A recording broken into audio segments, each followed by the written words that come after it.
보험회사가 원고가 돼가지고 계약자한테 부당이득 반환 청구를 한 사례입니다. 본인부담금 상환제는 2009년 10월 이전 계약을 체결한 약관에서 쟁점이 되는 부분이고요. 그리고 이제 제가 한 사건에서는 계속 승소를 하고 있습니다.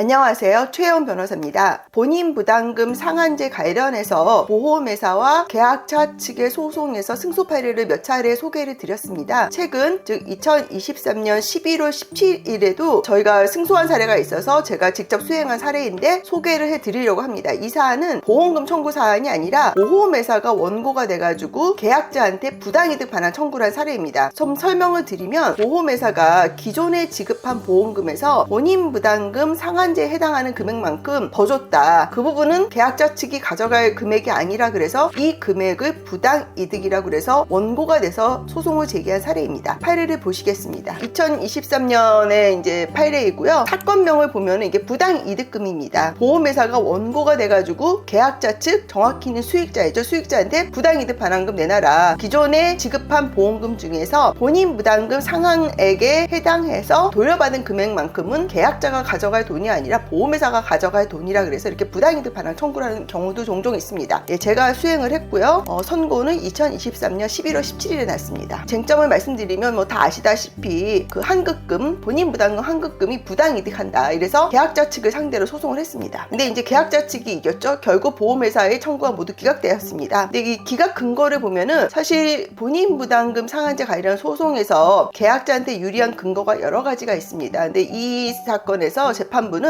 소위 말하는 작성자 불이익 원칙을 원용을 했습니다. 이 작성자 불이익 원칙이라는 거는 약관규제법에 있는 내용인데요. 약관의 뜻이 명백하지 아니한 경우에는 고객에게 유리하게 해석되어야 한다. 이게 작성자 불이익 원칙이거든요. 근데 이 사건을 보면은 국민건강보험법에 의하여 피보험자가 부담하는 비용 이렇게 약관에 써여 있죠. 이 문헌이라는 거는 피보험자가 본인 부담 상한제에 따라 종국적으로 부담하는 이란 뜻으로 해석할 수도 있고, 반면 피보험자가 의료기관에 지급할 의무를 부담하는 뜻이다. 이렇게 두 가지로 해석을 할 수 있습니다. 전자의 해석이 결국 보험회사가 주장하는 해석이고, 후자의 해석이 수익자 측이 주장하는 해석이지 않습니까? 근데 이런 경우 이렇게 해석이 두 가지로 나눌 때는 결국 고객한테 유리하게 해석해야 된다. 즉 후자, 피보험자가 의료기관에 지급할 의무를 부담하는, 이렇게 해석하는 게 약간의 해석에서 작성자 불이익 원칙에 따라 계약자한테 유리한 해석이다. 그래서 결국 이는 원고의 주장, 즉 본인 부담금 상한제에 의해서 환급받는 금액은 피보험자나 계약자 측이 가져갈 돈이 아니라고 이렇게 해석하면 안 된다. 그래서 결국은 계약자 측이 승소한 사례입니다. 제가 본인 부담금 상한제 관련해서 아주 최근에 승소한 사례를 소개해 드렸습니다. 이 사례가 본인 부담금 상한제 관련해서 고민하는 분들에게 도움이 됐으면 좋겠고요. 이미 아시겠지만 본인 부담금 상한제는 2009년 10월 이전 계약을 체결한 약관에서 이제 뭐 쟁점이 되는 부분이고요. 물론 2009년 10월 이전의 약관에서도 승소한 사례가 있다고는 합니다. 근데 이제 그 부분에 대해서는 제가